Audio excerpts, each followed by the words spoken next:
So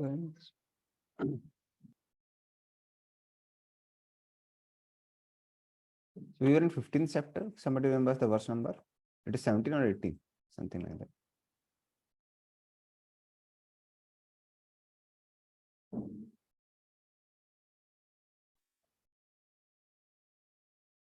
Haribol, all the devotees are forgotten because of 1 week gap.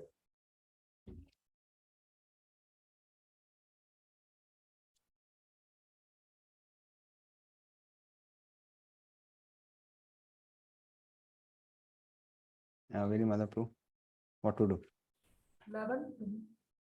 Huh? 11th. 11th we are supposed to do.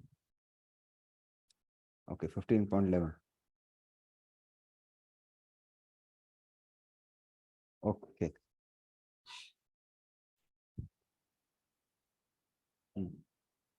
So after Lord speaks that how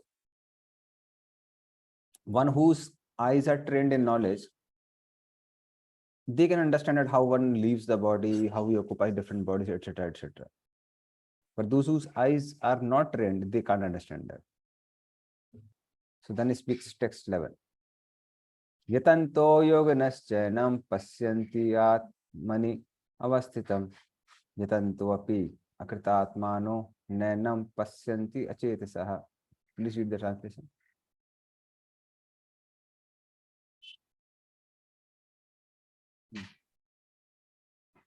Somebody read. Yeah, please read. The enduring transcendentalist who are situated in self-realization can see all this clearly. But those whose minds are not developed and who are not situated in the self-realization cannot see what is taking place, though they may try. Yeah. So people who have discrimination, who are endeavoring yogis, other karma yogi, jnana yogi, ashtanga yogi, these people, because their eyes are trained in knowledge, they can see the soul. Like for example, for anything in this world, one has to be trained. One has to be trained to even to read. Until one reads, one is trained to read, one cannot know what is what. But akritatmanaha, those who are having impure consciousness, even if they endeavor, they cannot see. Because this theoretical knowledge turns into practical knowledge only when one comes to mode of goodness. Especially we're talking about knowledge of soul. So the automatic product of mode of goodness is sense of happiness and knowledge that I am not body, I am soul. So that is why when one purifies himself, purifies his existence, he comes to mode of goodness. Apart from understanding the theoretical knowledge, then one can see how he is not body, he is soul different from the body.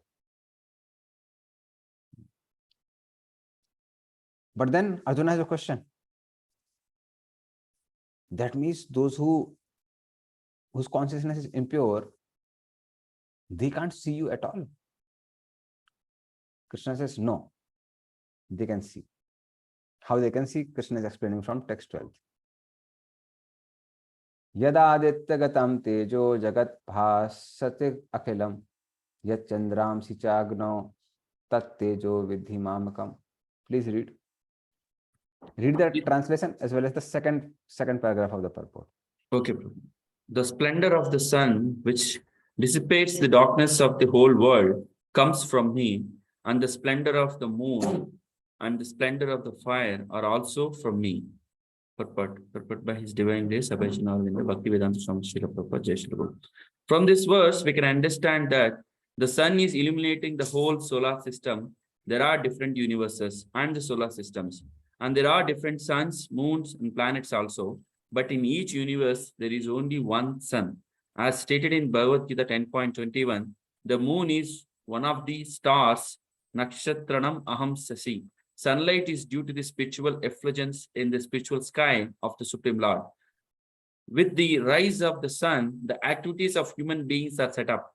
They set fire to prepare their foodstuff They set fire to start the factories, etc. So many things are done with the help of the fire. Therefore, sunrise, fire, and moonlight are so pleasing to the living entities. Without their help, no living entity can live. So, if one can understand that the light and splendor of the sun, moon, and fire are emanating from the Supreme Personality of Godhead, Krishna, then once Krishna consciousness will begin. By the moonshine, all the vegetables are nourished. The moonshine so pleasing that people can easily understand that they are living by the mercy of the Supreme Personality of Godhead, Krishna.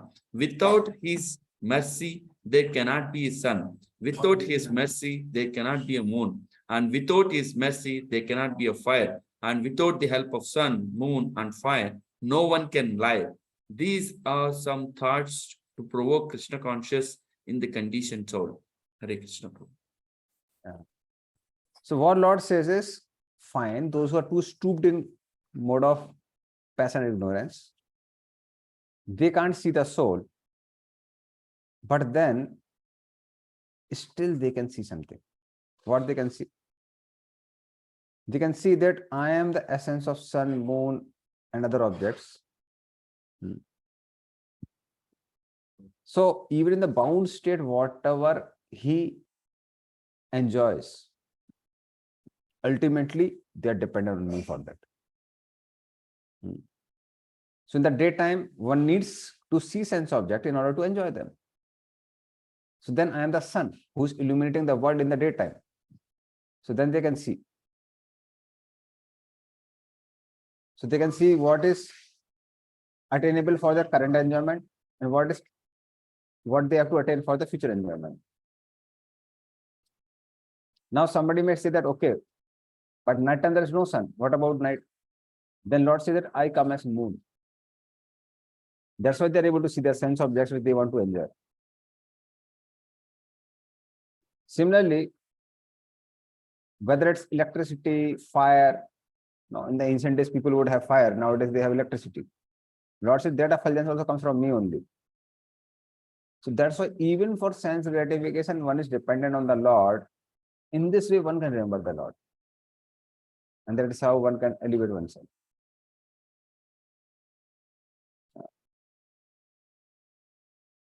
So that's the way of elevating oneself. And Prabhupada says that Krishna has spoken in 10.21, Nakshatranam Aham Sashi, which proves that there is only one sun in one universe. Not that all stars are like sun, which is the current cosmological theory, philosophy. So all the stars, they are like moon only. So there's one sun which illuminates the entire universe. And then moonlight is the stored sunlight. Fire is the stored sunlight. And even the electricity is a stored sunlight. So that's anyway very clear. Because when the mosses and other things, they are dried by sun. And they are like buried beneath the earth. That time they turn into oil. And the hard parts turn into gas. So that is how they found. So that's anyway very clear even to the modern scientist. And how does that sunlight gets the effulgence? It gets from Brahmajyoti. So Lord's effulgence is Brahmajyoti. From Brahmajyoti, sunlight comes. From sunlight comes moonlight, electricity light, firelight, etc. So that is how, even for sense gratification, we are dependent on Krishna. This is what Krishna explains. And then text 13. Gama Vesya. Okay, Hare Krishna. Hare Krishna, Prabhu, here, like I am the moon, I am the Brahma, like Krishna says. So when moon or Brahma, if they takes up some seva, some work in this world, so there will be some kind of a negative works also happens. Some are positive works also happens. So now how to understand this? If Krishna is empowering them, that portion will be carried out by the now Brahma, is a secondary creator, and the creation is taken care by because Krishna has empowered the Brahma, and Brahma also did like running behind the daughter of Brahma. So these two things, like this Brahma as a Jiva, he has done this, and rest whatever the activity is supposed to be done by, that is done by the Lord's energy. That's the way we need to understand, or how, bro? Yeah. So main thing what we have to understand is that ultimately, whether it's Brahma, Indra, Chandra, Vayu, Varun, all of us, or a small ant or small microbe, there's no injustice or there is no discrepancy. It may seem that there is discrepancy, but then Krishna has allowed that discrepancy because living entities deserve it. So there is nothing wrong in it. Like for example, nowadays many people, they have troubles, even like we have troubles from the governments, and then we all blame the governments. Oh, government is not good, this is not good, that is not good. But then we don't deserve a Rajarisi. That's why things are not in place. So currently, even in Kalabgram, the last heir of Sun Solar Dynasty and Lunar Dynasty, Surya Vansh and Chandravansh, they're still there. And they're waiting for Satyuga. Again, Satyuga, they will come. And then they will maintain the entire thing. So that is how it's not the problem which we can't blame the government for that. So we don't deserve such a government. So that is the main thing. So that's why there's no injustice in this world. And since there is no injustice in this world, everything is properly going on by Lord's energy only. Like for example, Brahma running behind. Okay, fine, there may be some history because of which Brahma ran behind. But it is Krishna's desire to show to the world, even Brahma can get bewildered. So in that sense, it's Krishna's desire only which is getting fulfilled. Like in case of Shiva, it's very clear that Shiva running behind Moni Murti is just to give lessons to all the living entities. But even great personality like Lord Shiva can run. Shiva has to be very beware of material energy. So that is how it's like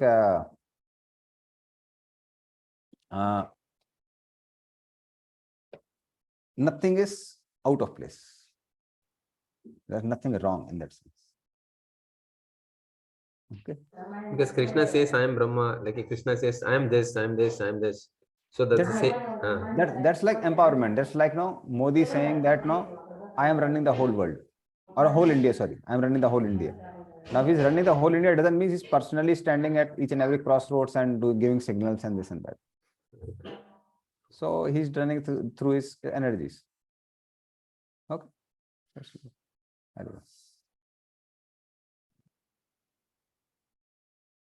Now 13th. Gamavisya cha bhutani dharayami aham mojasa pusnami chausadhi sarva somo bhutarasatmaka. Please read.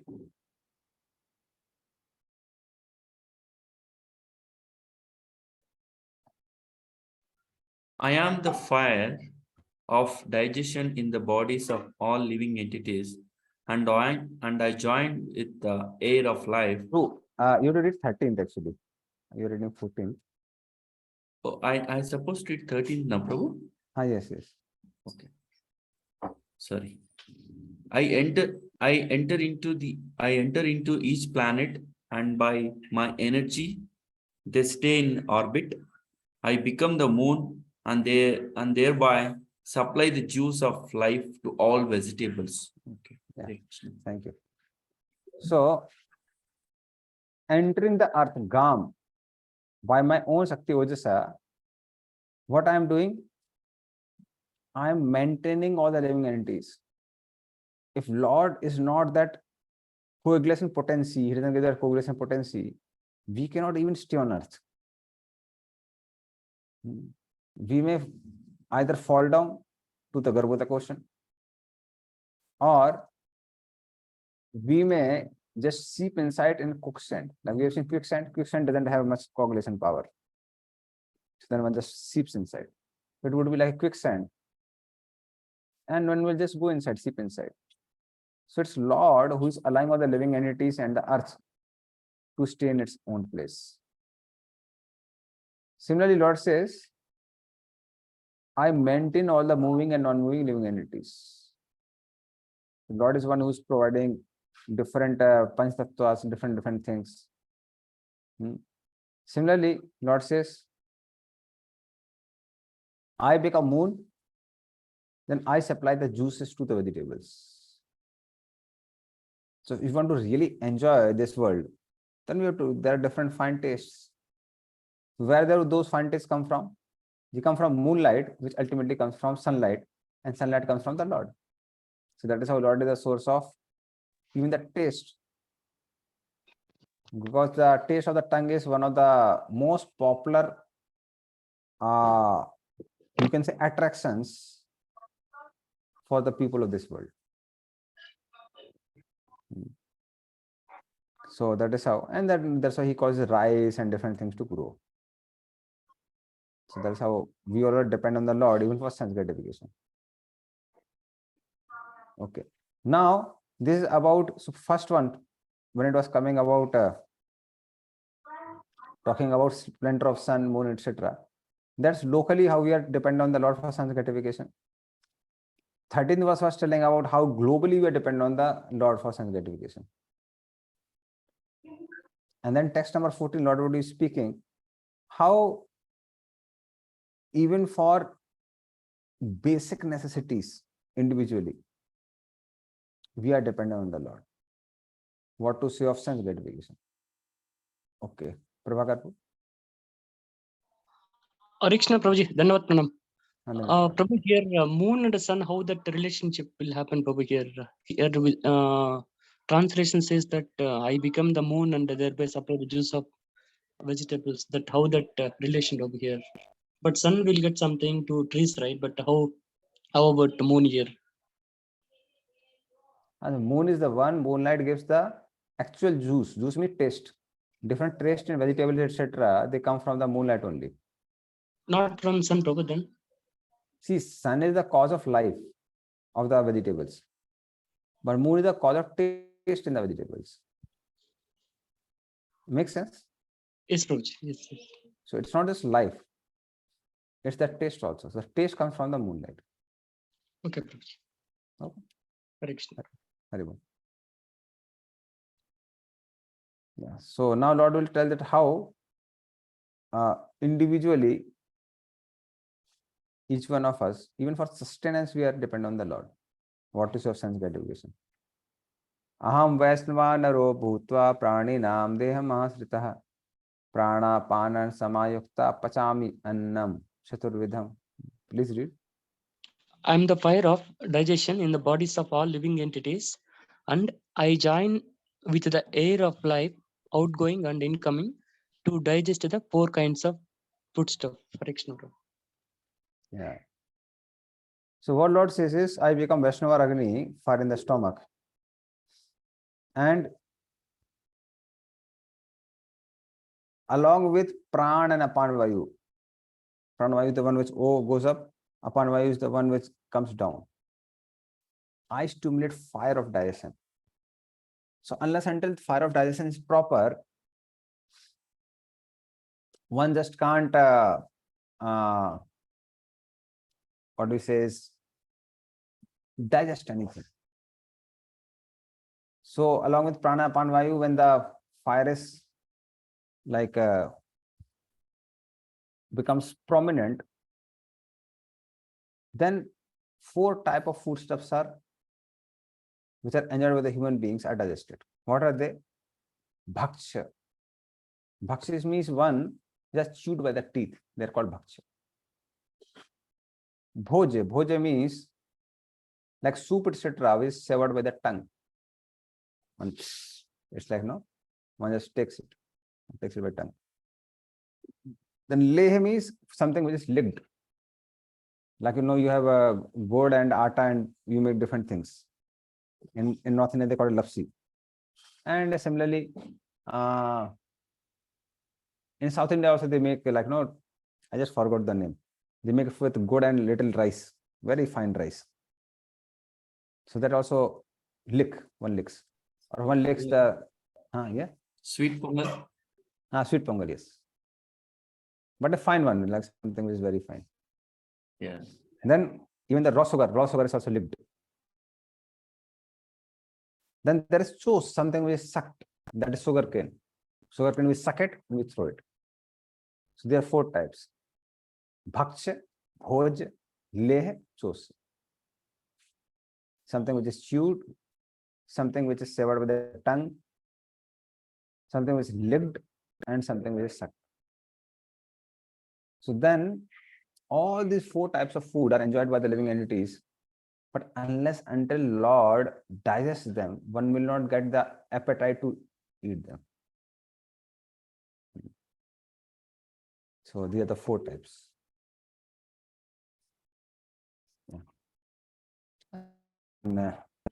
Now for those people who say that we have nothing to do with sense gratification, we don't even depend on food to live, we can live on our own.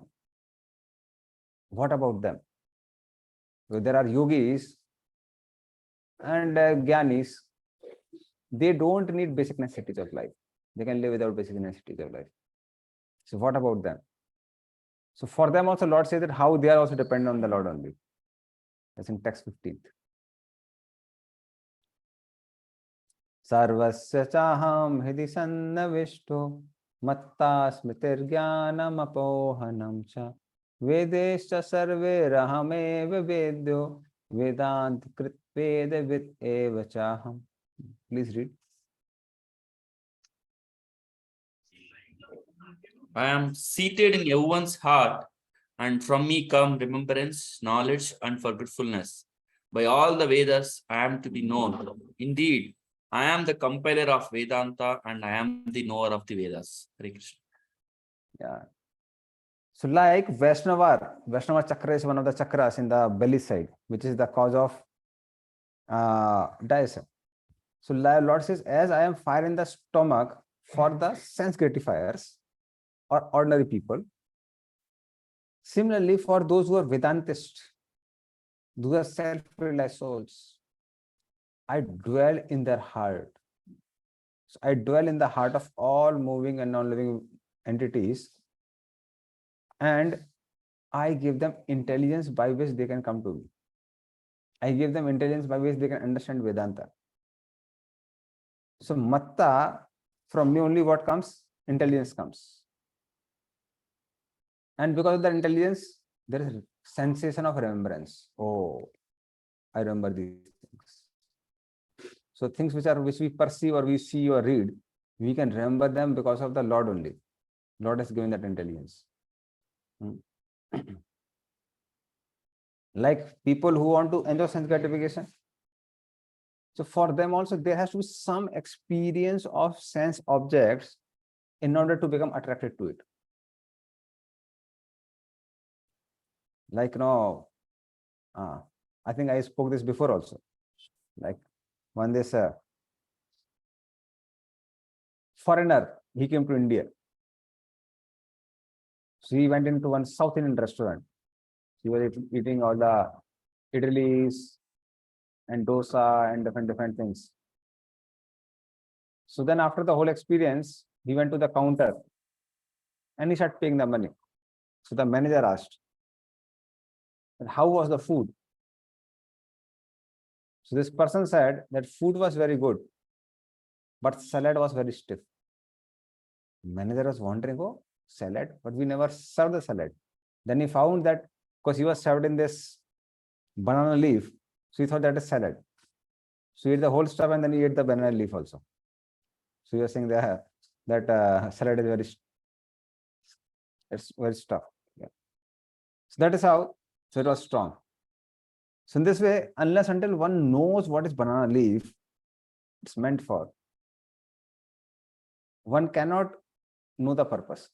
So where does all the remembrance go? That remembrance also comes from the Lord only. Similarly, there are some bad experiences which we want to forget. If we don't forget them, we can't live in this world. There's so many times when people are asked about Punarjanma or the afterlife.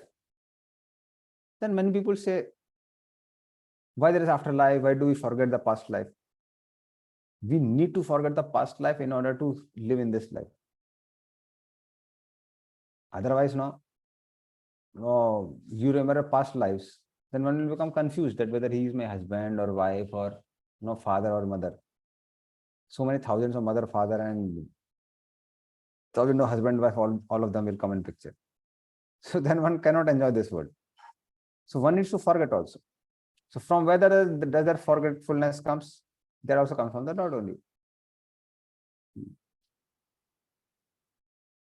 So that is how in this verse Lord says that how he helps jivas which are not bound, even liberated.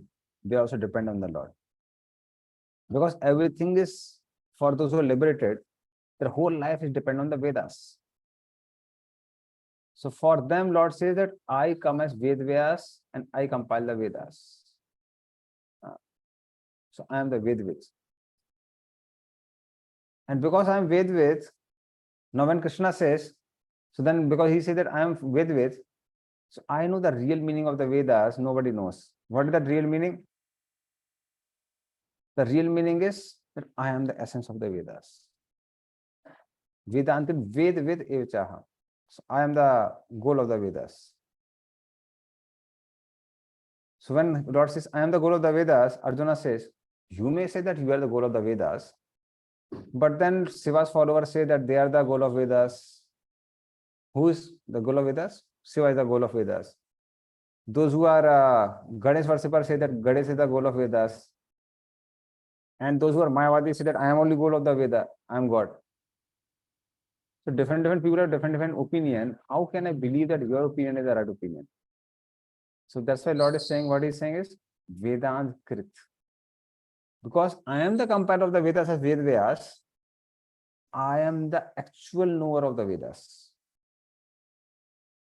Because if you want to know the, you can say, the meaning of a particular poem, the mood of the particular poem, who is the best person to be asked the mood or the meaning of the poem? Who written? Yeah, the poet who has written the poem. So that poet is the one who knows it is the best. So similarly, because Lord has compiled the Vedas, Lord is saying, when I am saying that I am God, I am right. Because I am the one who has given the Vedas. And that's why Lord says, that's why I'll tell you the essence of the Vedas in these 3 verses. Which is sometimes called Purushottam Yoga, sometimes called Tri-Sloki Shastra. So Lord is going to speak the essence of all the Vedas in these 3 verses, 16, 17, and 18. So they're like very, very important for the devotees. Okay, Susukha Arjunta. Hare Krishna, Prabhu. Like I just have one question, Prabhu, just related to this. Like we basically know, like Paramatma is seated in everybody's heart, like in all living entities, and also the jivas. And this is commonly asked question, during the time of a preaching, and also everybody does it.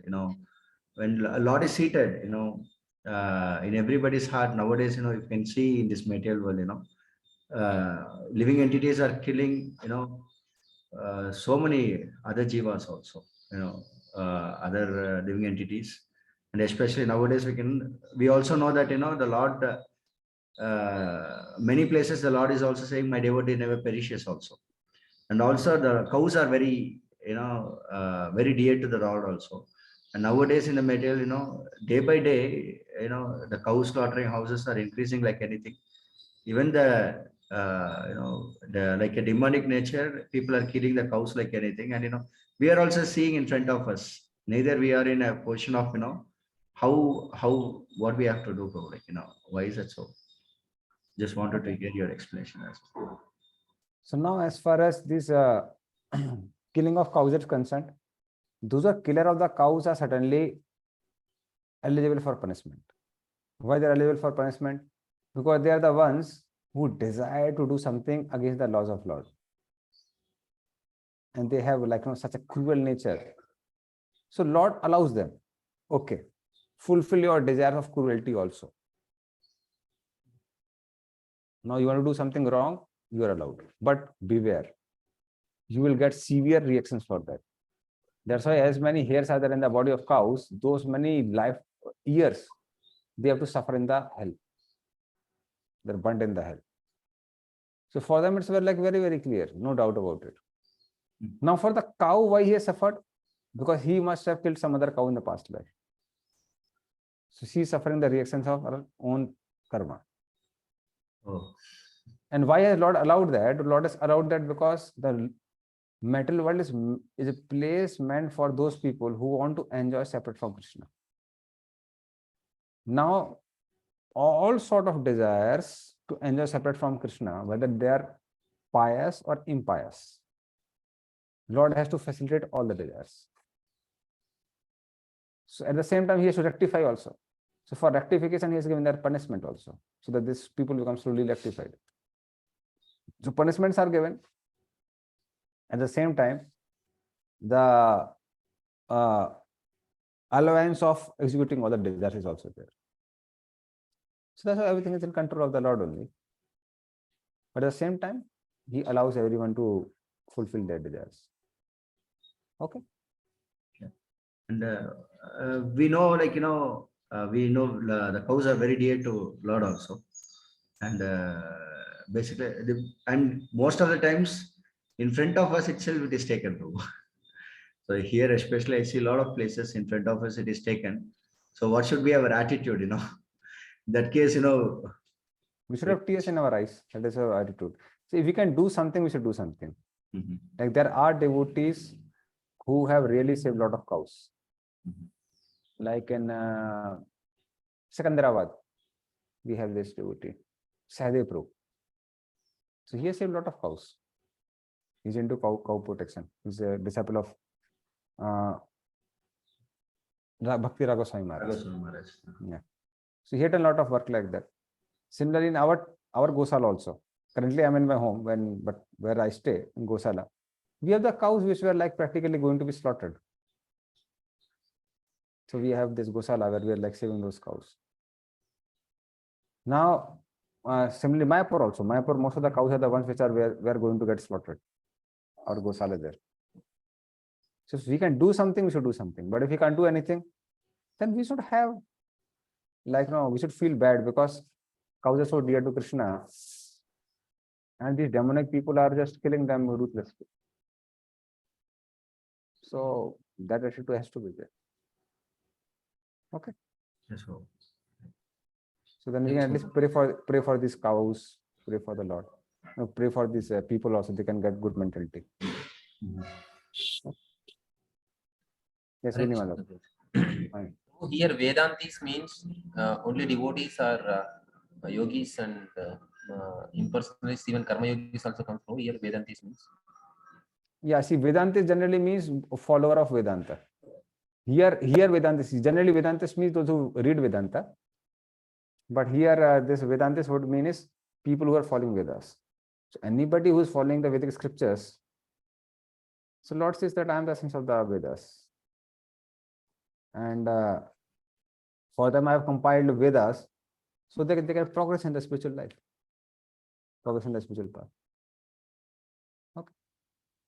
From Karmi also starts. Everybody becomes here Vedantis. I won't say Karmi, it's like Karma Yogi, Jnana Yogi, Ashtanga Yogi. So all of them will come in this category. Like for those who are transcendentalists, they have to follow the Vedas, and for them Lord has compiled the Vedas. So they are also dependent on the Lord for the spiritual advancement. Not just materialist people who have nothing to do with the Vedas. So transcendentalists are three, no, Prabhu? Devotees, yogis, and impersonalists. Karma Yogis, Jnana Yogis, Ashtanga Yogis, and Bhakti Yogis. All four. Even karma yogi comes under transcendentalist. Yeah, Karma Yogi also come under transcendentalist, no? Because they also make a spiritual advancement. Especially Karma Yogis who are accomplished ones, who are like in the higher state, They even get Brahman realization that I'm not body, I'm soul. So they are also on the, they would be called transcendentalists, people on the transcendental path. But So if you they see- are not clear about their goal, no, Prabhuji. See, No. this impersonalist, huh? See, unless and until they are not clear in that, they can't be karma yogis. Okay. See, one is karma yogi means he is following one and ashram duties very properly. But one can follow one and ashram duties very properly only when he is aware of the one and ashram duties properly. If one is not aware of the one and ashram duties, how can he perform the one and ashram duties properly? Okay. So what goal he keeps, Prabhuji? Then Karma Yogi. His goal is Brahman. Karma yogis, Jnana yogi, Ashtanga yogis, all three of them, their goal is Brahman. So nowadays we don't find karma yogi, that's why we are not able to understand. But within the Vedic culture, when Gurukuls were there, most of the people, their goal would be Brahman. So they also have a transcendental goal only. Okay. Okay. Hare Krishna. Yeah. Now 3 sloki Shastra will start. So first sloka.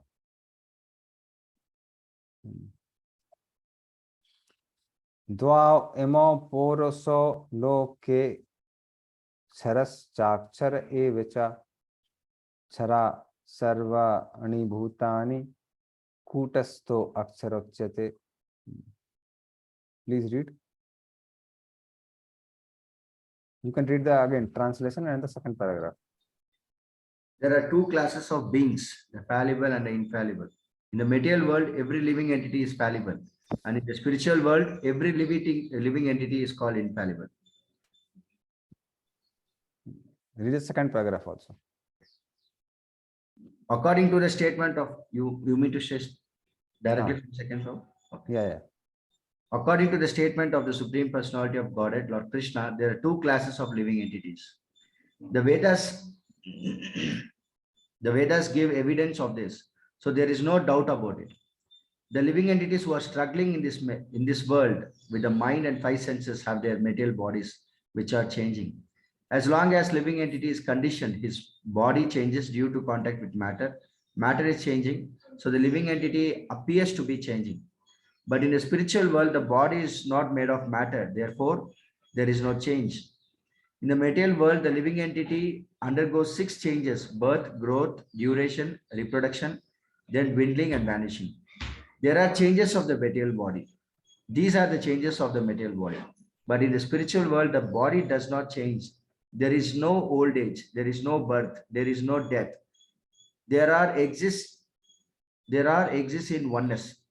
Shara Sarvani Bhutani, any living entity who has come in contact with matter, beginning from first created being Brahma, down to small ant, is changing its body. Therefore, they are all fallible. In the spiritual world, however, they are always liberated in oneness. Hari. So what is that oneness? Oneness is the purpose of oneness and purpose. So what is that purpose? Living entities are meant for pleasure of Krishna. Krishna is one who accepts the service of the devotees. So that is the purpose is same only. The exchange between the Lord and the devotees. Devotees serve Krishna, Krishna accepts the service. Very simple. So in this material world, Loke, there are 2 conscious beings. Imo do puruse. Who are they? So Lord describes them in brief. They are Chara and Akshara. Chara means those who are deviated from their original Sarupa of being eternal servant of Krishna. They are the one who fall down. And others are called Akshara. Akshara means those who have not deviated from the Sarupa, they are established in their Sarupa. They are serving the Lord as eternal servants. So in the material world also there are people who are Akshara, those who are liberated souls. And in the spiritual world, all liberated souls. So they all are called Akshara. So these 2 types of people are there in this world. So, but in this material world, most of the people are Chara. Okay. So those who are charas, those who have fallen down from their sarupa because of the beginningless ignorance, they are subjected to laws of nature.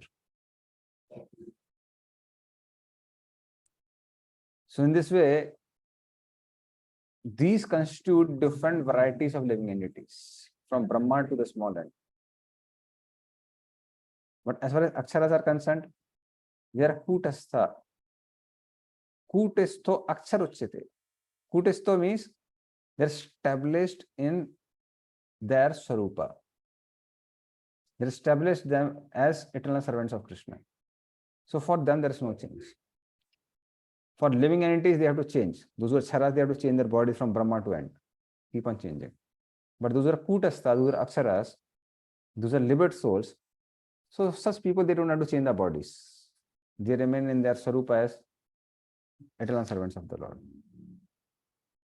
So Lord has defined two types of living entities in text 16.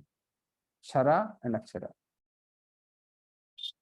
So basically, this is the knowledge of, you can say in one sense, of Brahman. Knowledge of soul is the knowledge of Brahman. So that's Brahman realization. Text number 17 talks about Paramatma realization. We'll see it how. Uttama purusastu anya Paramatmeti udahitaha yo lokatrayam avishya vibharti avya iswara. Please read.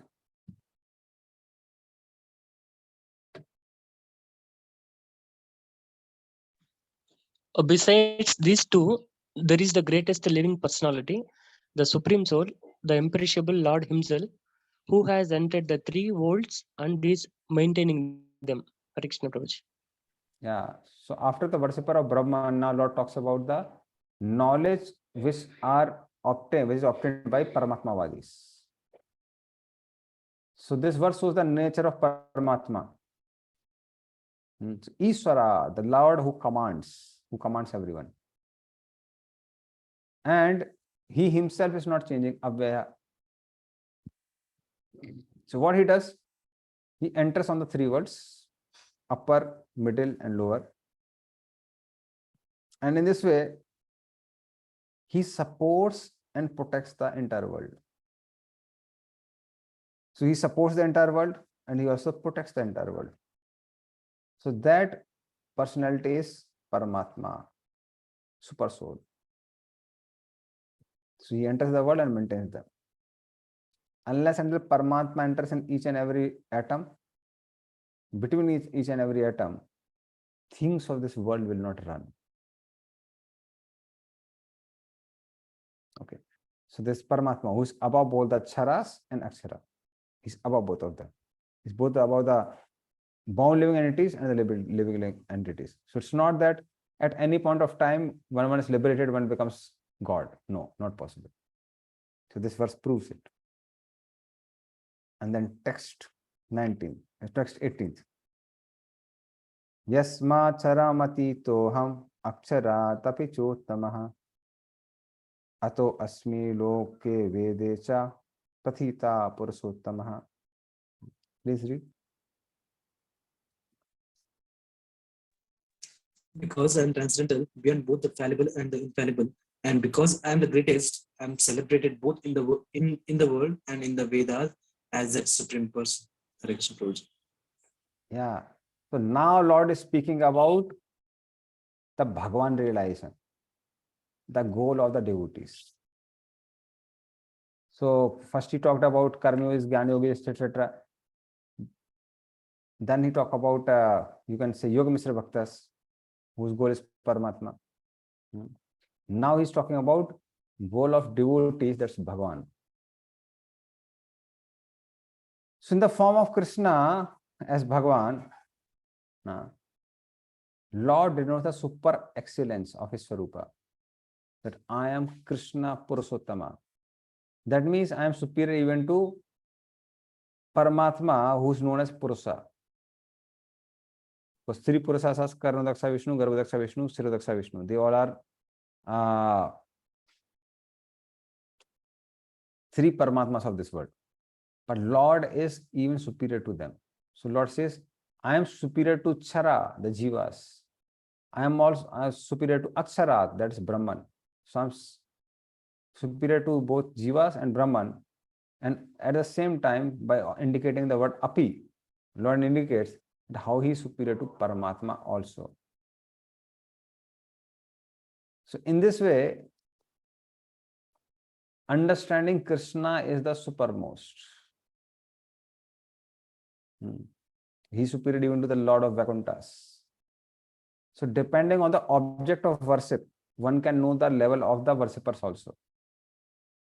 So greater than Brahman is Paramatma, greater than Paramatma is Bhagavan. Similarly, the worshipper also that Bhagavan are supposed to be the greatest, because they know the final conclusion. So the same Lord is called Brahman, Paramatma, Bhagavan, but actually speaking, there's no difference in them. Why? Because all three are the aspects of the Lord only. Only problem is with the understanding of the devotees or the worshippers, not devotees, I would say, worshippers. So worshippers of Brahman have very partial understanding of Lord, while the Paramatma have little more, but devotees have complete understanding. So in this way, depending on the different types of sadhana, one gets different types of result. Karma yogis, Jnana yogis, Ashtanga yogis, generally they want freedom from miseries of this world. So they get freedom from miseries of this world and they get eternal life. As far as Yoga Mr. Bhaktas are concerned, they want to worship their Supreme Lord who has a form. So they get that Lord who has a supreme form. But as far as devotees are concerned, they don't want anything except pleasure of Krishna. They want to have relationship with Krishna. So when they want to have relationship with the Lord, Lord also allows them to have relationship. So that is how, depending on one's sadhana, one gets a particular realization of Brahman, Paramatma, Bhagavan. So Jnana yogis, etc., their goal is mere liberation, where the result of devotees to become associate of the Lord with Krishna Prem. They want to have love for the Lord. And this, without bhakti, even karma yogis, Jnana yogis, Ashtanga yogis, they can't even get the liberation. So that means the bhakti is the highest. Okay. So that is why, because devotees have the highest realization, they don't depend on karma yoga, Jnana yoga, Ashtanga yoga, etc. But karma yogi, Jnana yogi, Ashtanga yogi, they depend on the bhakti for their practices in order to achieve their results. So that's why those who worship Bhagavan, they get everything. They get material enjoyment, they get liberation, they get Krishna Prema also, they get everything. So that's why devotees don't have to worry about anything. So just by worshipping Brahman, Paramatma, it's not possible to attain Prem or higher stages. Therefore, it is said that Bhagavan's realization is the superior to all other realizations.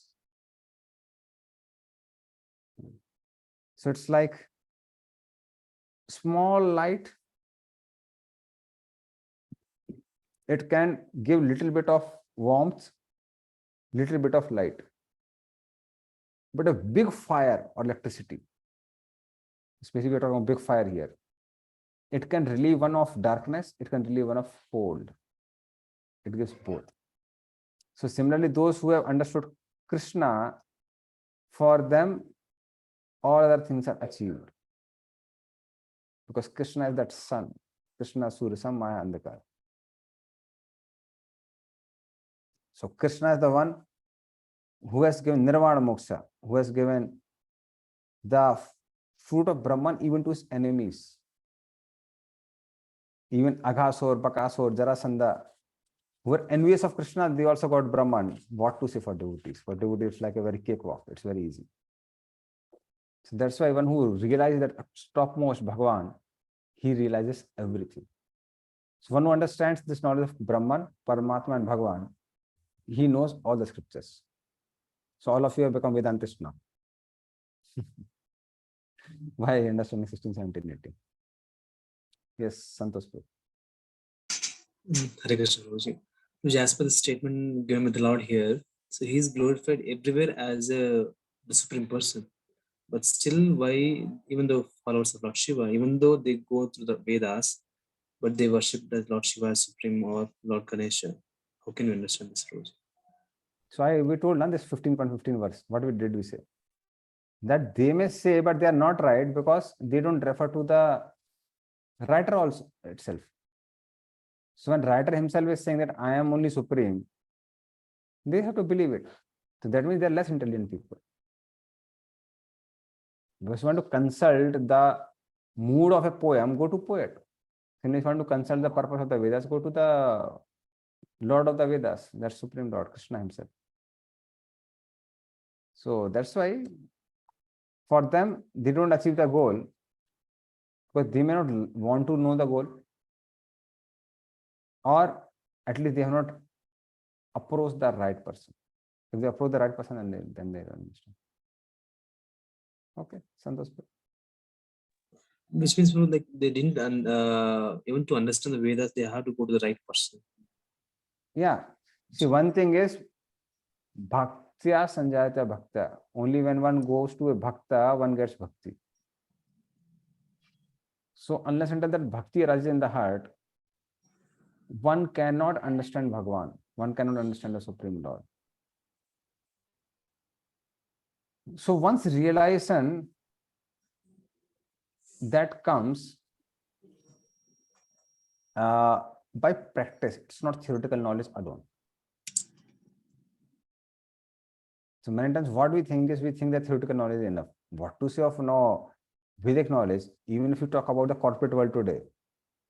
Actually speaking, most of the things which you really work upon, people don't study. Yesterday I was talking to one friend in Middle East. So I was asking him that whatever we have studied, are you working on that? He said, no. None of the things which I have studied, I am working on. So this is because what we study is like technology of 40s and 50s and 60s. And he was saying that we are truthful. Now those who were learned coding maybe have learned something in the college days. But even when you go to you progress in the companies, you find ultimately people learn things with experience.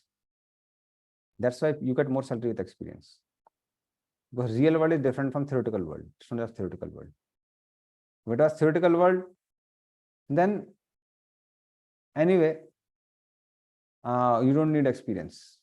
You just know good command over language, this and that, and you just crack it. But thing is, the reality is that real world experience is different than theoretical one. Okay.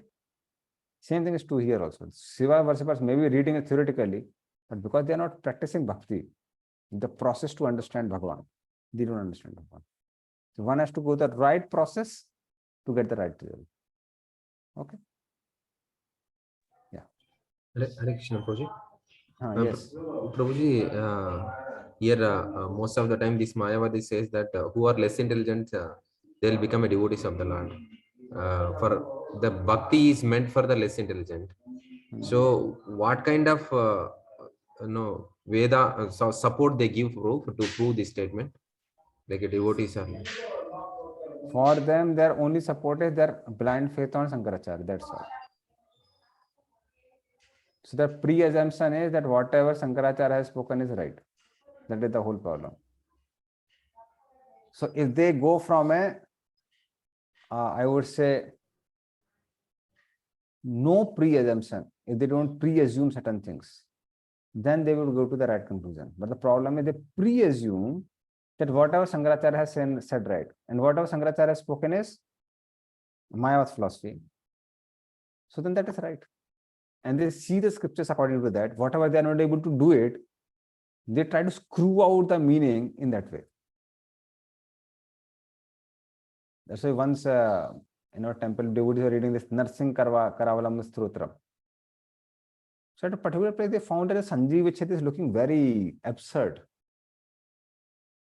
That's given as Shankaracharya only, but it was looking very absurd. It's like you have broken one line into like half line here and there words. Some certain words are very clearly visible. They didn't take those root words.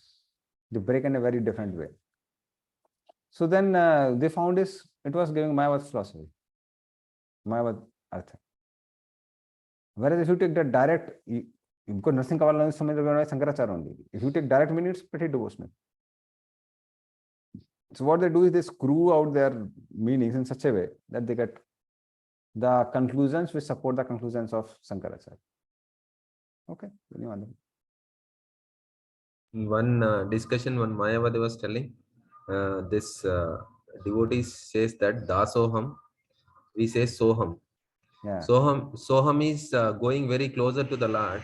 Dasoham means you are going away from the Lord. No, why don't you come closer to the Lord?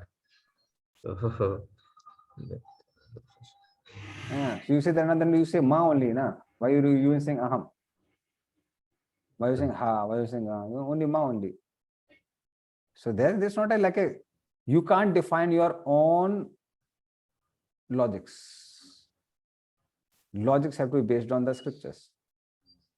Like I think I gave this example before also. Like one of my relatives was saying, Arey, what is Indrasan? Ultimately, this body is only Indrasan. I am that Indra, who is, and all my Indriyas, they are only different apsaras. And when they dance, then Indra is bewildered. So he was speaking in the analogy like that. I said, what is basis of your analogy? So then I can make an analogy. I am like a bat and you are like a ball. So I'm supposed to kick you, beat you, day and night. That's not called logic. Logic means it has to have some basis. That's why there is a whole Nyaya Sastra to define what is logic and what is not logic. So logic has to be based on some platform, not like, no, you speak anything and you call it logic. We have seen also, like even in the normal world also, normal dealing also, some people who pre-assume certain things, it's very difficult to change them. And once I remember, like, no, there's sometimes some favoritism is there. So one devotee was taking side of a particular devotee, there was fight between two devotees. So complaint went to this devotee. And then he said, no, Prabhu, this devotee spoke like that. He said, how can I believe you? He brought more evidence. Prabhu, see, he's also speaking. We also spoke the same thing. Then he said, okay, you are saying same thing, but it might happen. There's quite possibility we are human beings. We can always have error. Maybe what you heard is the wrong thing. He didn't spoke like that. He meant it like that. And we are saying, we know that he spoke like that. Otherwise, why will he speak to 10 people? He said, why? Why all 10 of you cannot be wrong? 10 of you can be wrong. Now all of you are not God. So then if you are already assume certain things, then evidences have no meaning. Evidences have a meaning only when one can see from the line of discrimination based on fact, physics, and logic. So similarly, this Mayavadi, they pre-assume that Sankaracharya is right. And that is where Mahaprabhu hammered. Mahaprabhu said, take direct meaning of the scriptures, not that now you are pre-assuming the philosophy of Sankaracharya to be right and then you are seeing the things accordingly. And that's why these followers of Prakasana and Saraswati, they accepted. They said, yes. We are also having a tough time to understand how this particular verse is impersonal. And we have to really break our head for that. Because direct meaning was totally opposite. So that's how, if you pre-assume, there's no question of debate. So their attraction is more on attraction on personality than an attraction about what is right, what is wrong. What to say of Mayavadis, even there are people, they sometimes have attachment for certain personalities who are not even Vedic. And they say he's right. Whether there is particular cult, they break the deities. So one of our devotees had that background. So because he was giving donation to this society for the whole life, practically 30, 40, 50 years. And then he came to Krishna consciousness. So preacher was like criticizing the society, saying now how they break the deities and they don't understand what is God and this and that. As soon as he heard the name, he became very wild. He said, no, this society cannot be wrong. This devotee said, no, but they are breaking the deities. So do you want to say that no, there is no God in the deities? Deity is different from God. He says, yes, it's different from God. So, and he was like, no, I think initiated was just about to be initiated. I think initiated as far as I remember. So what had happened is he had developed a sort of non-logical attachment for this particular society. So many times people are more sentimental than rational. The same thing is true with this Mayavadi. They're more sentimental than rational. Okay. Yeah. So then Arjuna has a question that, my dear Lord, you have established the true meaning of the scriptures, but other people don't believe in it. So then they may argue. They may argue, no, this is not right. What we are saying is right. So then what about them? So then Lord speaks text mentally. Yo ma'meva masammudo janati purushottamam sasarvid bhajati mam sarva bhavena bharata. Please read.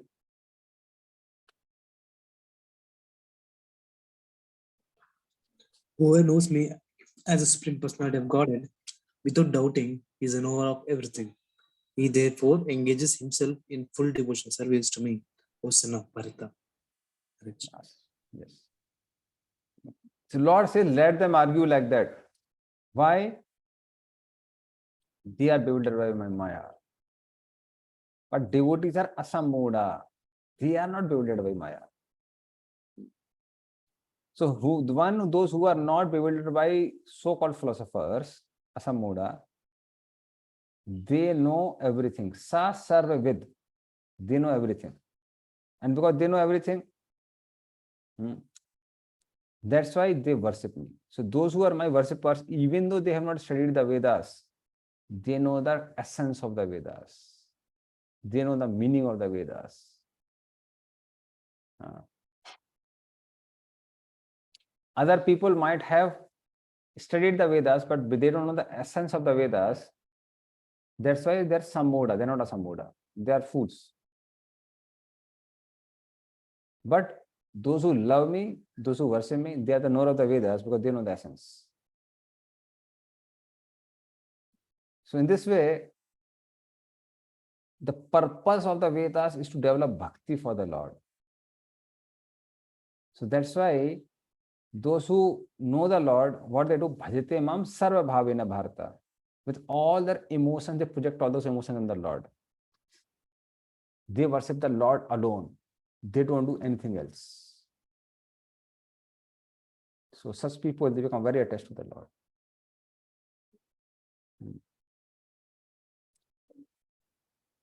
But those who don't, those who are not devotees of the Lord, they don't worship the Lord. So they are not the knower of the Vedas. Iti goye tamam sastram idam uktam maya nagha etad buddhva buddhiman syat krit krityasya bharata. Please read.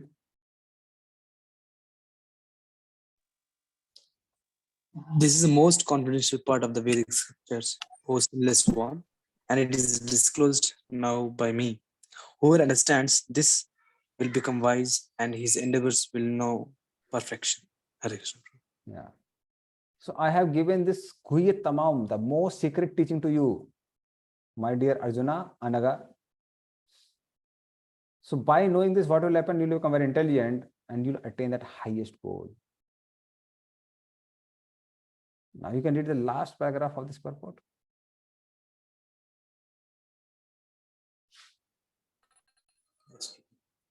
While one is performing devotional service in the association of pure devotees in full Krishna consciousness, there are certain things which require to be vanquished altogether. The most important thing, one has to surmount his weakness of the heart.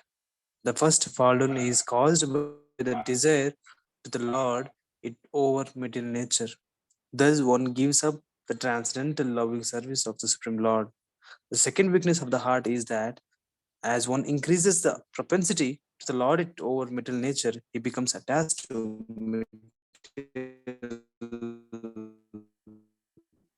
material matter. The problems of material existence are due to these weaknesses in the heart.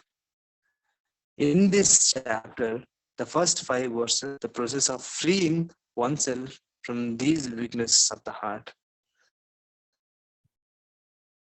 And the rest of the chapter from the discusses Purushottama Yoga. Yeah. So Prabhupada is talking about the weakness of the heart. So initially we try to lord it over material nature. That is how subtly things enter inside. So I personally analyzed also. So as soon as we think I can control this, I can control that, I can do this, I can do that. So rather than serving the material nature, we try to lord it over the material nature. We give up that mood of being servant. Then what happens is, then we become attached to things. Because after controlling, the second thing comes is to enjoy. So then we become very attached to our enjoyment. And many times you'll see, it's not that even if we are not able to enjoy, if we're just able to control things, even those things give suffering, we become attached to them. So personally speaking, for me also, there are certain projects where I had invested a lot of energy. I know that now they're taking about my health and everything, but that attachment comes. Not very difficult to give up. So that attachment comes, oh, if I give it up, then who will take care of it? Everything will collapse and this and that. All those thoughts come in the mind. And that is how a person becomes caught up. That's why first 5 verses, they talk about this inverted banyan tree. How material desires are the cause of the material existence. And then rest of the verses, they talk about understanding Krishna, Purushottama Yoga. So this is the essence of this chapter. So the various classes of matter, conscious living entities, supreme position of Krishna, they all are explained in this particular chapter. Yeah. Yes, Manjunanpur. Yeah, Hare Krishna Guruji, Dandat Pranam. Prabhuji just mentioned, so as a living entity, a living human being, we, whether it's a devotee, non-devotee, we get desires and we bound to the desires. And once we achieved it, and attachments will develop automatically. So as a devotee, how to overcome of not attaching to that, Prabhuji? Yeah. What we have to do is basically we have to Krishna the attachments. Because we might talk about detaching, but it's very difficult, really speaking. What to say of anybody, not just Grihastha Brahmacharis also. Like we preach to people, automatically attachment comes. Because you've invested so much of time and energy. Yeah, sorry to interrupt. Even in the, since the word you used to preaching, even for a preaching also, for example, yeah, this my Bhakti Vriksha member, that is my not my Bhakti Vriksha member, that with that attachment will develop. No, this Bhakti Vriksha member only serve for this only, this attachment will have. So how to work up that? What we should learn from that actually? So what we can learn from that is actually doing this is better than being attached to my object of sense gratification, your object of sense gratification. But that's not the highest. So the highest thing is what we do is, till we are allowed to serve that person, we serve that person. And after we are not allowed to serve that person, let someone else serve that person. So what we have to inculcate is the service attitude. That I am a servant, I am not the controller, I am not the nourisher. So that sort of thing comes, that we are the nourisher. And actually speaking, in one sense, some sort of nourishment we have given. We have given some classes, we have guided that person to some extent. But then we have to understand is that now he doesn't want nourishment from us, he wants nourishment from someone else. So he wants nourishment from someone else. Now why not transfer this person to someone else? So it's painful. It's painful because we have that mentality. So that's why we were preaching not out of compassion, but out of passion. Because we also wanted to make some followers and show to the world what we can do. Now in the corporate circle, things go very slowly. It's like years of experience, then they keep on adding and things are more on a trend line. Here you can immediately get people, and there are people who are ready to give you their life for you. Especially for brahmacharis, we know there are some people who say that Pro will give life for you. And you really feel I'm something. That's why this person is ready to give his life for me. some sort of that's what attachment comes. But main thing is, to the degree you are attached, purification becomes very strong. I personally know, now my counselees, one by one, when they change the ashram, around 6 of them, most of them have changed because of time. Such a painful thing. Even what to say, those who are my counsel, even the people whom I have given the initial sessions to bring them to Krishna consciousness, giving them done their follow-up. So and then they leave, it was extremely painful. So, but what to do? Krishna is the whole thing. Learn from that I was a servant. At least I got an opportunity to serve them and bring them to Krishna consciousness and become instrument in the hand of Guru and Krishna. We should be happy about it. So, Prabhuji, okay, I mean, as a when we are preaching and when we are, for example, just adding to the same thing, I mean, Bhakti Vriksha member and preaching, then when come to the service point of mode, so when he's picked up from the other services, definitely as a Bhakti Vriksha leader, as a preacher, what mood should one can have? Yes, what one should have is, I am a facilitator of his Krishna consciousness. I am facilitating this Krishna consciousness, and I am not the ultimate controller. There are people above me, people aside me, people below me. And to the degree the situations allow me, I'll serve him. And he himself should pick it up. And if he doesn't allow, people don't allow, then fine, I try my best. I leave it beyond after that. Like at one place, devotees were trying to preach, and local people were not picking it up. So then they were saying, Prabhupada, we are working hard, we are trying to distribute books from morning till evening, and people are not picking it up. So then Prabhupada said that, why you have to worry? Because if people are not picking up, that means these people don't want asana of devotees. If they don't want asana of devotees, they can't maintain all of you there financially. Then you move to some other place. Why you have to stay at that place? You move to some other place where people are picking up Krishna consciousness and they need asana of devotees. So we are their servants. We are trying to facilitate them. If they don't want that service, we provide service to someone who is ready to accept that service. If they get angry? If they get angry, to fine, we go to someone else. No? Okay. Can we open that feelings? We can open their feelings, but don't be surprised if they don't feel your feelings. So we should not scold them. We should say them, we are feeling like that. But even if you are saying that I'm feeling like that, they may say, okay, hell with your feeling. I don't care. Be ready to hear all these things. Thanks a lot, Prabhuji, for patiently explaining all these things. And all whatever I asked is all practical things only. What I just faced it. So really, Krishna consciousness is not easy, as people can see that, but it's very tough. Yeah, Krishna. I'm speaking from realization. Yes. I'm saying that for me also, I praise people and they left, and minus people say no. Actually speaking, for me at least, the people whom I was guiding, they were not saying no. But then there's a practical world. We can't eternally stay with someone. Yeah, we can see mixed consciousness people in the congregation. So a lot of challenges we can foresee actually. See, we also have mixed consciousness. It's not that we only have. Ultimately, we have to understand one thing: everything is meant for our purification. Yes, yeah, that's true. That's 100% agree. Thank you. So that's a crucial Bhagavad. I don't know. Maybe all of you are more able to understand his feelings. Most I don't know the details. Anyway. Yeah. So after this, so that's how 15th chapter is concluded. So because in 15th chapter. Okay, bro, you are. I have one question, bro. The 19th sloka. Okay, what I'll do is I'll just tell the link, then you can ask the question. Yes. So then in chapter number 15, because Lord has explained this Aswatha tree.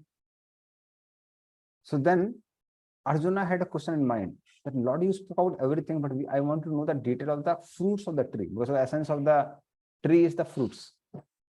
So you are talking about sweet fruits, bitter fruits. I want to know all about them.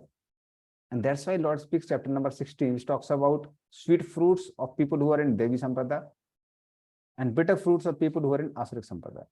So qualities of devotees and demons is explained in chapter number 16. So we will be discussing that in our next class. Now Vinny Madhapur can ask his question.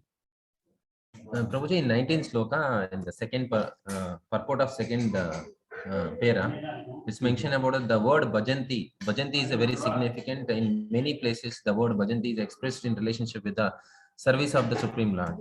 And the same word is used in 6.47, last sloka of 6th chapter, Prabhuji. And there mentions that this bhajanti used for only Supreme Personality Lord, Supreme Personality of Godhead, and worship can be used for the demigods.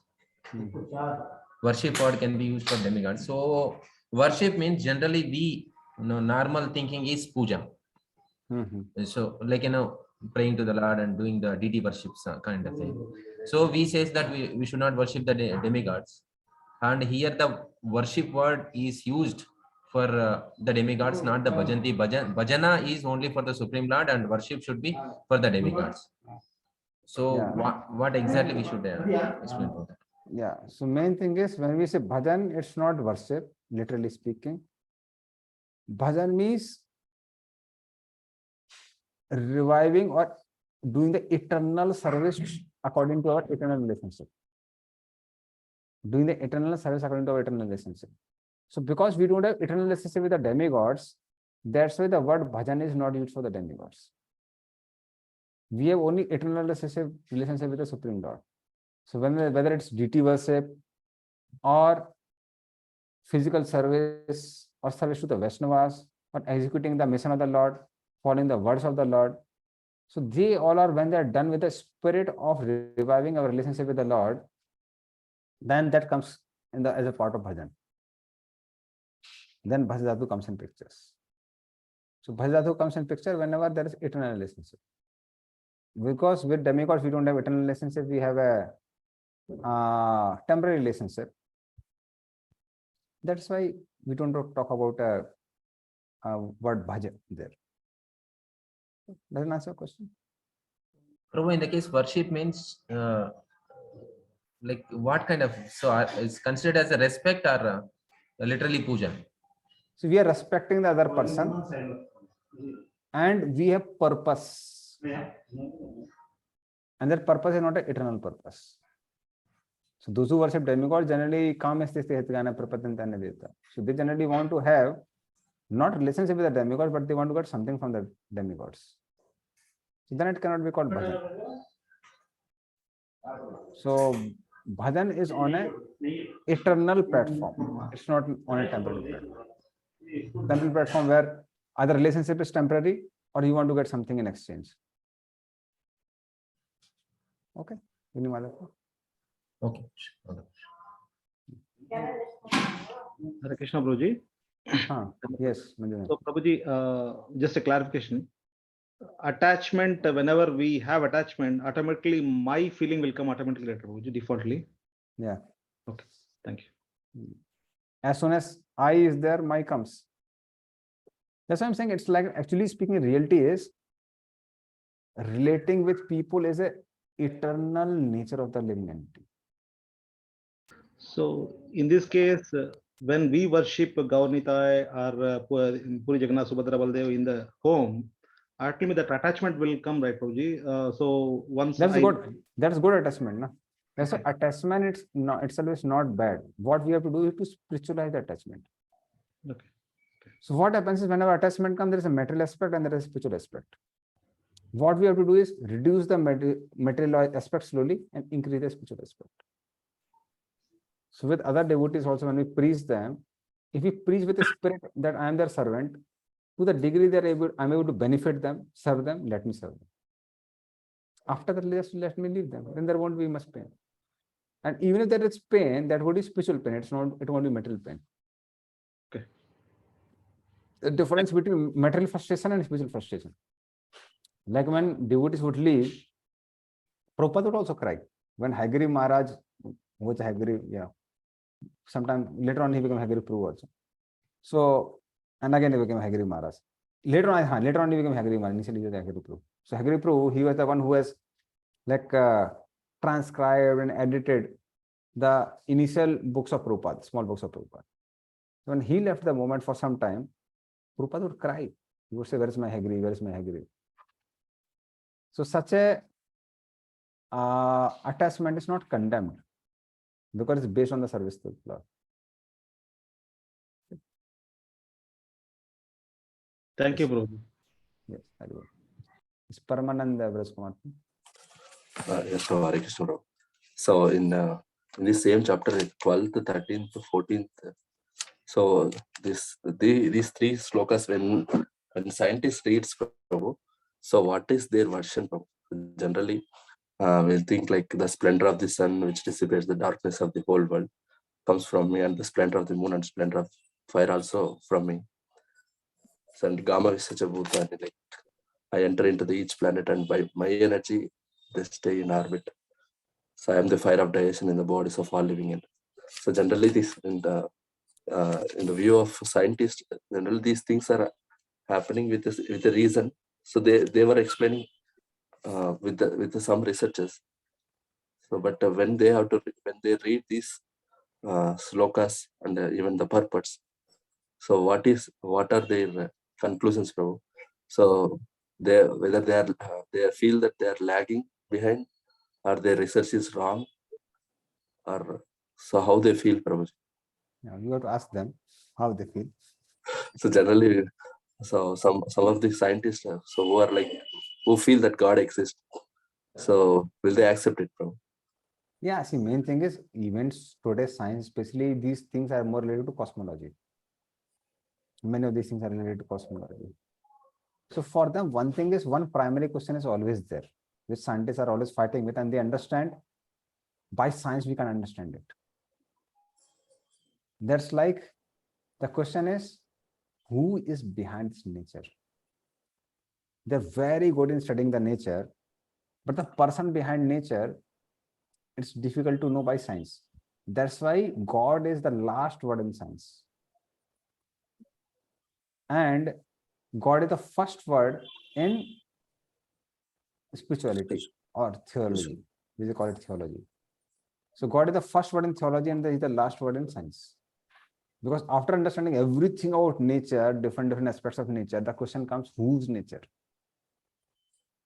So they can, by the research, have a slow indication about existence of God. Like, as moonlight and nourish the vegetables, they may understand that. But then the question So comes generally, because of photosynthesis, these things are all happening like that. that, Biotechnology. photosynthesis is just a cause of nourishment. But what is cause of actual taste is also unknown to them. Yes, Prabhu. Because in the science subject, there we cannot see the word moon at all. So they feel that everything comes from sun. Because of sun only, everything happens like that. See, here also, like because they understand that moonlight is the reflected sunlight, which Prabhupada also accepts. It's not Prabhupada doesn't accept. But then the thing is it sunlight exactly which causes photosynthesis, or there is no, you can say, role of moonlight? So that can be researched. But the point comes is, even if you understand that moonlight is the cause of nourishment, how do you believe that it is the Krishna who has given that moonlight? Yes. For that, you have to ultimately believe in Bhagavad Gita. So the research on God who is providing everything, because God is transcendental beyond matter, is difficult to understand by the science. So that's what many of the devotees are doing is, one of our devotees also, Mukul Nila Prabhu, he was doing some research on 3 modes.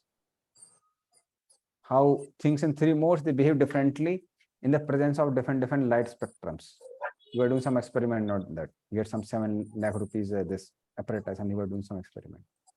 So that he was doing. So by that, what you can do is, at least you can show that certain aspects of Bhagavad Gita are right. But then ultimately they have to derive the logic that since the science of Bhagavad Gita is the highest, So when Bhagavad Gita is talking about God, that has to be right. That link they have to make on their own. It cannot be experimented. Yes, yes. And for that, actually speaking, we don't need to even experiment. Like even today, the movement of living entities given in the third canto of Srimad Bhagavatam talks about development of embryo within the womb of the mother. Yes, yes. That's That's what. already experimented, and it is right. There's enough evidence to prove that that means other portion of the Bhagavatam have to be right. But that conclusion they have to come upon. If they say, no, only this aspect is right, other things are wrong, then there is no use. Because many of these people, what they say is many times, they say, that means ancient technology, ancient science was great. That is great. But that doesn't mean that the other part which they say that God exists is right. That's called half-hand logic. Yes, yes.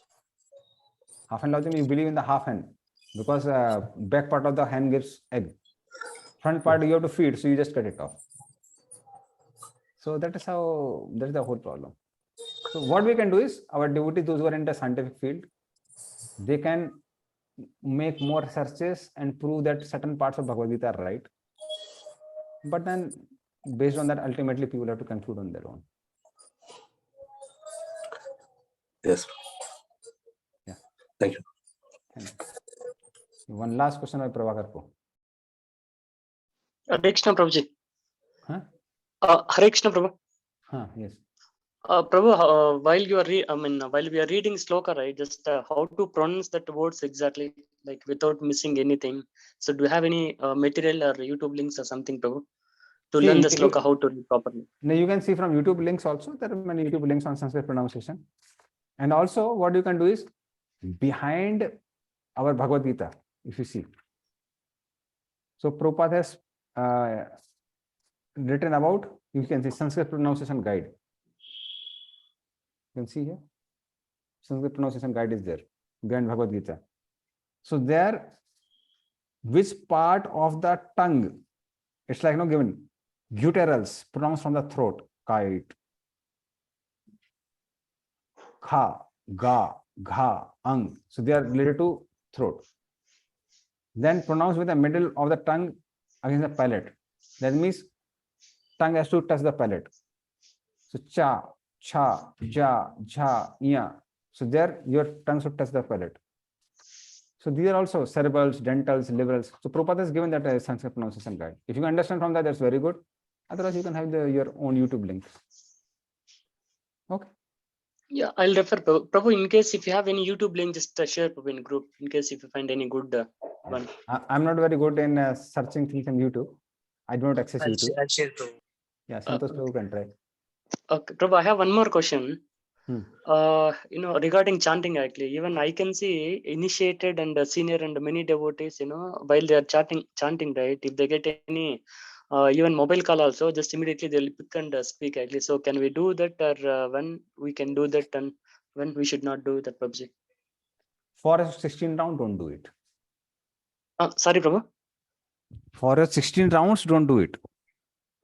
Okay. So After for me, 16, after 16 you can do. Like for me also, what I do is 16 rounds I chant very nicely in morning, and then after that it's like I chant generally 32. So another 16, that time I pick up in between, because I can't say that no, I'm chanting 30 round, nobody should disturb. Then what will happen is that I will not be able to do any service. So 16 rounds exclusively give for Krishna, and then later on you can pick up. Okay. yes, So Prabhuji. that's why many senior devotees, you will find them picking up. Generally, many of the senior devotees, they chant all the 16 rounds before Mangal Arati. So, and then other 16 rounds, they want to chant with the devotees to inspire them, also have chant some extra rounds.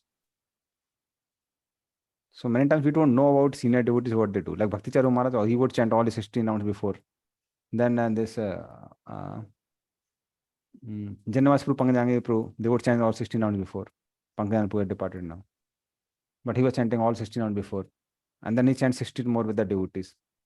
Then Subhak Swami Maharaj, he chants all 16 rounds before Mangal Arati. So then I know many devotees like that. So we should not become bewildered by seeing them. So if you can chant 16 rounds properly, then another 16 rounds you can pick up one in between. Okay? Yes, Prabhuji. Thanks, Prabhu. Hare Krishna. Okay. Fine. So we can end here. Srimad Bhagavad Gita ki शिल्पोपात की Yes. गौर प्रेमानंदे Hari Hari Bol.